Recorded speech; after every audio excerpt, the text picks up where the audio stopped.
Les sujets du jour de la revue fiduciaire. Premier sujet de notre JT. Fermeture du service Topaz. Un service particulier, nommé « Appel de taux du PA » ou Topaz, est accessible sur NetEntreprise.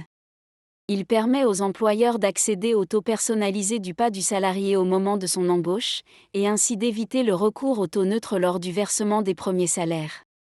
L'employeur reçoit le taux personnalisé applicable au nouvel embauché, sauf si ce dernier a opté auprès de l'administration fiscale pour le taux neutre.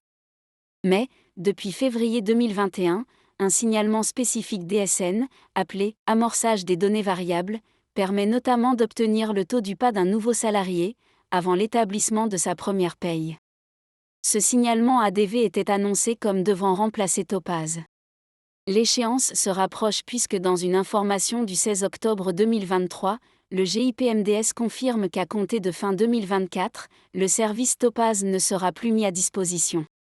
Il est donc conseillé aux payeurs d'utiliser, dès à présent, le signalement ADV pour anticiper cette fermeture. Deuxième sujet de notre JT.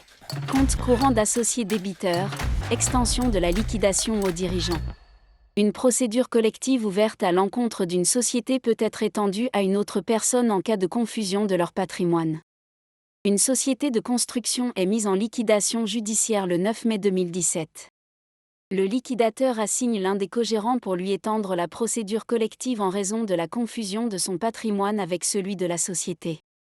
À l'appui de sa demande, il invoque une relation financière anormale entre le dirigeant et cette dernière, liée à l'accroissement du solde débiteur de son compte courant d'associé et à l'absence de contrepartie.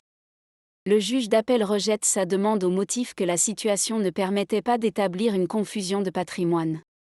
Les retraits d'espèces et les virements bancaires réalisés au profit du gérant au cours de l'année 2016 ont été inscrits à son compte courant d'associé, lequel était certes débiteur de plus de 88 000 €.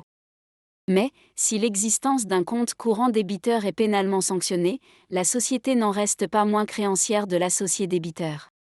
La Cour de cassation donne finalement raison au liquidateur. L'inscription au compte courant d'associé du gérant des virements et retraits d'espèces qu'il avait opérés à son profit sur les comptes de la société n'était pas justifiée par une quelconque contrepartie. Cela caractérisait des relations financières anormales constitutives d'une confusion des patrimoines. Troisième sujet de notre JT. Service de la DGFiP. Répartis sur tout le territoire, les services de la Direction générale des finances publiques sont accessibles dans différents points d'accueil.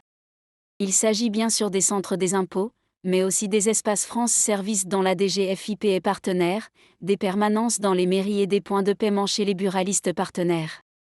Afin d'aider les contribuables à identifier un de ces points d'accueil à moins de 30 minutes de chez eux, la DGFiP met à leur disposition une carte interactive.